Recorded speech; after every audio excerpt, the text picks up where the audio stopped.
आज हम लोग अंग्रेजी ग्रामर शुरू करने वाले हैं। तो अंग्रेजी ग्रामर शुरू करने से पहले हम लोग जानते हैं कि अंग्रेजी क्या है, अंग्रेजी भाषा क्या है। ठीक, तो आइए देखते हैं कि अंग्रेजी भाषा क्या है, भाषा का क्या मानक होता है, इस सबको आज पहले जानेंगे। English language and comprehension. तो इंग्लिश ही होता है, अंग्रेजी लैंग्वेज को भाषा कहेंगे। एंड कॉम्प्रिहेंशन, कॉम्प्रिहेंशन मतलब होता है बच्चों किसी बात को समझना या जानकारी रखना, वो कॉम्प्रिहेंशन कहलाता है, समझ या ज्ञान। ओके, तो इंग्लिश लैंग्वेज अंग्रेजी भाषा जानने से पहले हम लोग ये जानते हैं कि भाषा क्या होती है। भाषा क्या होती है? लैंग्वेज, लैंग्वेज जो होती है वो दो लोगों के बीच बात करने का एक माध्यम है। भाषा जो है दो लोगों के बीच संवाद करने का क्या है? एक माध्यम है। तो ये एक मीडियम है, माध्यम है क्या? भाषा। और माध्यम हमारा दो प्रकार से होता है, एक डायलेक्ट जिसे बोली कहते हैं, दूसरी होती है लैंग्वेज जो भाषा होती है। बोली में बच्चों सिर्फ और सिर्फ साउंड होता है, उसकी कोई अलग से लिखने की संकेत या विधि नहीं होती है। बात समझ में आई? भाषा क्या होती है?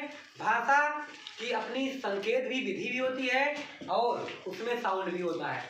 जैसे आप बोली समझिए, पहले हमारे यूपी में कई प्रकार की बोलियां बोली जाती है। जैसे अगर पूर्वांचल में चले जाओ आप, भोजपुरी मिक्स बोली जाती है। तो क्या भोजपुरी मिक्स बोली जाती है तो भोजपुरी को किसी और भाषा में, भोजपुरी भाषा में लिखा जाता है? नहीं, वो भी कैसे लिखा जाता है? हिंदी भाषा में। तो भाषा और जो ग्राफ है, लिपि है, वो क्या है? उसकी हिंदी है, लेकिन बोली क्या है उसकी? भोजपुरी है। जैसे यहाँ हमारे प्रतापगढ़ में अवधी भाषा बोली जाती है।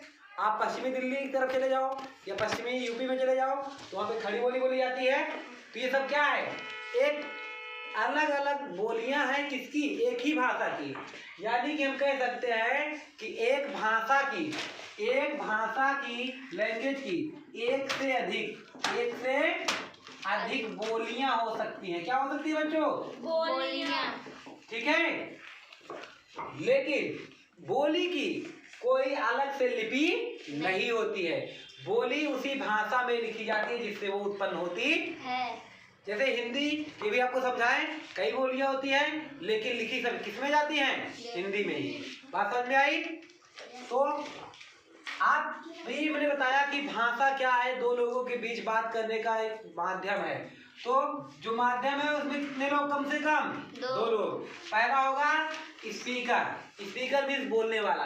एक बोलेगा, अपनी बातों को किसी के समक्ष रखेगा, तो दूसरा जो होगा उसको सुन के उसकी बातों को समझेगा।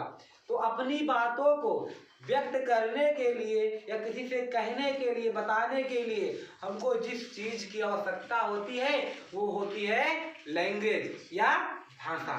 बात समझ में आई? Yes sir. आगे बात करते हैं लैंग्वेज।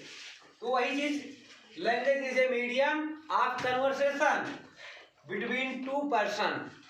दो लोगों के मध्य बातचीत या संवाद करने का माध्यम ही क्या कहलाता है? लैंग्वेज कहलाता है या भाषा कहलाती है। बात समझ में आई? भाषा या माध्यम, माध्यम कितने प्रकार का? दो प्रकार का। पहला डायलेक्ट बोली और दूसरा लैंग्वेज। डायलेक्ट में केवल क्या होता है? साउंड होता है। आपके लैंग्वेज में क्या होती है? साउंड और ग्राफ दोनों हो सकता है। इसी प्रकार से हमारी इंग्लिश भी एक प्रकार की क्या है? भाषा है।